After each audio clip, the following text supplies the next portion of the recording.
Hello friends, আশা করি সবাই ভালো আছো। অঞ্জলি রান্নাঘরে সবাইকে স্বাগত। আজকে আমি একদম বাঙালি একটা রেসিপি নিয়ে চলে এসেছি। তো তোমরা দেখতেই পাচ্ছ ইলিশ মাছ। তো ইলিশ মাছগুলোকে আমি ভালো করে ধুয়ে জল ঝরিয়ে এই যে এরকমভাবে নিয়েছি। নেওয়ার পরে আমি এই ইলিশ মাছগুলোতে লবণ দিলাম, হলুদ দিলাম, আর দিলাম একটু সর্ষের তেল। এবার আমি ভালো করে ইলিশ মাছগুলোতে নুন হলুদ আর এই তেলটা আমি ভালো করে একটু মাখিয়ে নেব।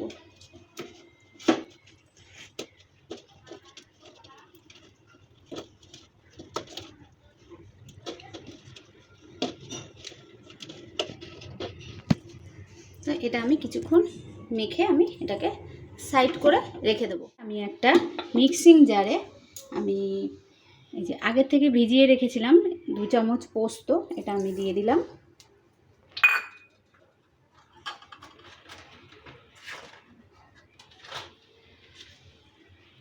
আর দিলাম 1 চামচ কালো সর্ষে,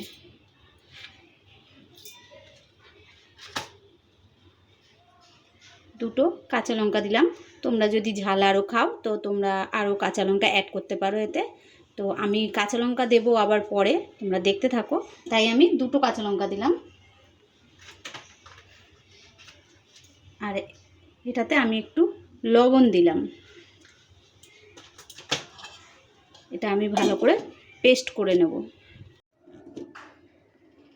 তো আমি মশলাটা ভালো করে পেস্ট করে নিয়েছি। এবার আমি একটা বাটিতে এই মশলাগুলো আমি ঢেলে নিলাম। এটাতে আমি হলুদ দিলাম, পরিমাণ মতো হলুদ দিলাম, আর দিলাম সর্ষের তেল, 1 চামচ মতো সর্ষের তেল। তারপরে আমি 2 চামচ টক দই অ্যাড করলাম। দইটা আমি ঘরে পেতে নিয়েছি, তোমরা চাইলে বাজার থেকে কিনে এনেও করতে পারো। তারপরে আমি এটাকে ভালো করে মিক্স করে নেব। অনেকে আগে দইটা ফেটিয়ে রাখে, তো আমি দইটা ফেটাইনি আগের থেকে, তাই আমি এটা ভালো করে মিক্স করে নেব। দইটা তোমরা চাইলে আগে থেকে ফেটিয়ে রাখতে পারো, আমি ফেটাইনি, আমি ওর জন্য এখানে ভালো করে মিক্স করে নেব।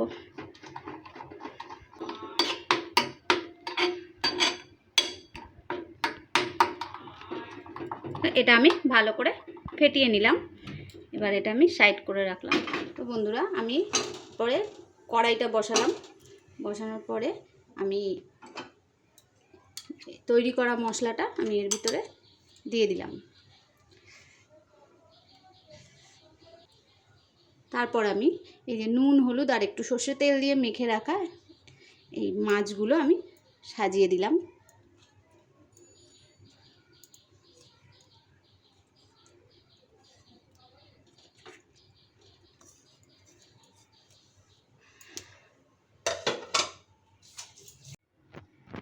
তো বন্ধুরা, আমি এই বাটিটা ধুয়েই আমি একটু জল অ্যাড করে দিলাম।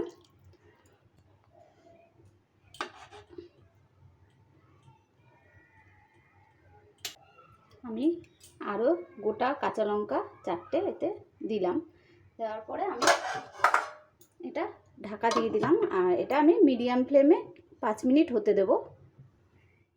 পর আমি ঢাকনাটা তুলেছি, দেখতে পাচ্ছ বন্ধুরা ঝোলটা এরকম ফুটে এসছে। আমি এর ভিতরে আর একটু সর্ষের তেল এখন অ্যাড করব। 1 চামচ মতো সর্ষের তেল আমি দিয়ে দিলাম। তারপরে আমি এখন কিন্তু গ্যাসটা কমিয়ে দেবো, একদম লো ফ্লেমে এটা আস্তে আস্তে হবে। আমি আবারও ঢাকা দিয়ে দিলাম। তো বন্ধুরা, আমি আরও 2 মিনিট পর মাছগুলো একটু উল্টিয়ে দিলাম। মাছগুলো এক পিঠ হয়ে গেছে, আমি আরেক পিঠের জন্য উল্টে দিলাম।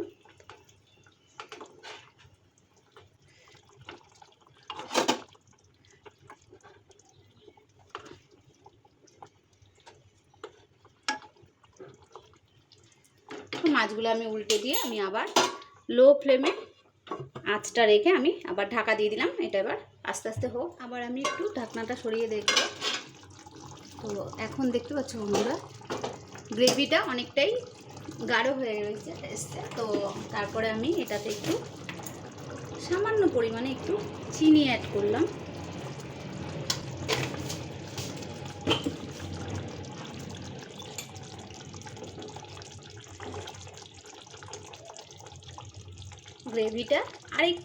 গ্রেভিটা একটু গাঢ় হবে, ঝোলটা আরেকটু কমবে, তার জন্য আমি আবার একটু সময় ঢেকে রাখলাম। তো বন্ধুরা আমি আবার ঢাকনাটা উঠিয়ে দেখলাম 5 মিনিট পর গ্রেভিটা একদম মাখা মাখা হয়ে গেছে। তো আমার দই ইলিশ তৈরি। এখন আমি গ্যাসটা বন্ধ করে দেবো। তো বন্ধুরা দেখতে পাচ্ছ আমার দই ইলিশ এখানেই, রেসিপিটা এখানেই শেষ করলাম। তো ভিডিওটা যদি ভালো লাগে অবশ্যই তোমরা একটা করে লাইক কমেন্ট করে দিও। আর যারা আমার নতুন বন্ধু দেখছো তারা অবশ্যই আমার চ্যানেলটা সাবস্ক্রাইব করে দিও। ধন্যবাদ।